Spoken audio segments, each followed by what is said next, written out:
আধপোড়া ছবির রহস্য, ভালোবাসা নাকি ষড়যন্ত্র? অয়ন আর নীলার বিয়ের ৭ বছর পূর্ণ হল আজ।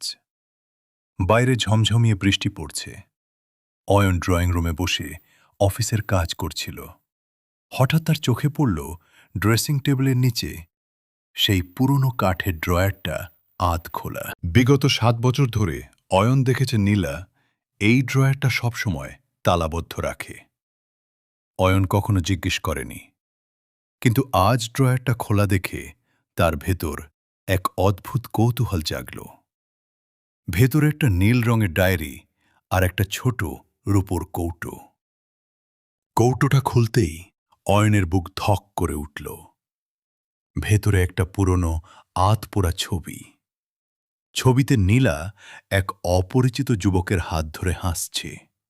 ছবির পেছনে লেখা, আমাদের শেষ দেখা ২৮শে অক্টোবর। অয়ন স্তব্ধ হয়ে গেল।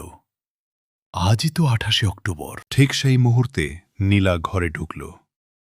অয়নকে ড্রয়ারের সামনে দেখে সে যেন পাথরের মতো জমে গেল। সে দ্রুত ডায়েরিটা কেড়ে নিয়ে বারান্দায় চলে গেল।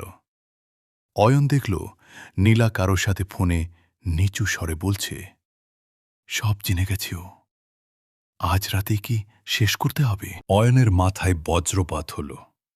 সে কি কোনো ষড়যন্ত্রের অংশ? রাত ১২টা। নীলা অয়নকে বলল, একবার ছাদে আসবে?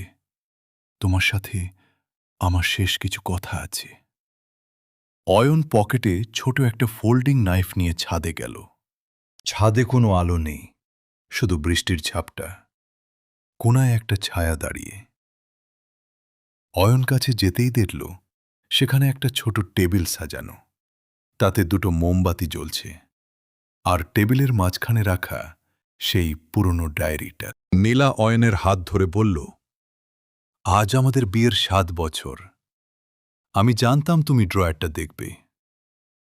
নীলা ডায়েরিটা খুলে দেখালো।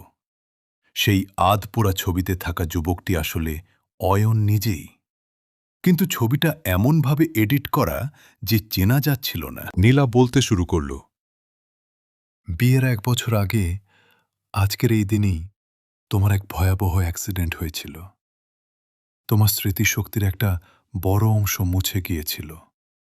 ডাক্তার বলেছিল পুরনো স্মৃতি সামনে আনলে তোমার মস্তিষ্কে চাপ পড়বে। তাই আমি আমাদের সব স্মৃতি ওই ড্রয়ারে লুকিয়ে রেখেছিলাম। সেই ফোনে কথা বলা ব্যক্তিটি ছিল ডাক্তার। রূপোর কৌটোর সেই শুকনো গোলাপটা ছিল অয়নের দেয়া প্রথম উপহার, যা অ্যাক্সিডেন্টের দিন তার রক্তে ভিজে গিয়েছিল।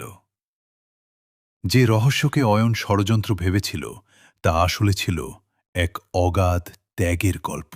৭টা বছর একটা মানুষ প্রিয়জনের কাছে অচেনা হয়ে থেকেছে, শুধু তাকে সুস্থ রাখার জন্য। অয়ন আজ বুঝতে পারল, ভালোবাসা মানে শুধু একসাথে থাকা নয়।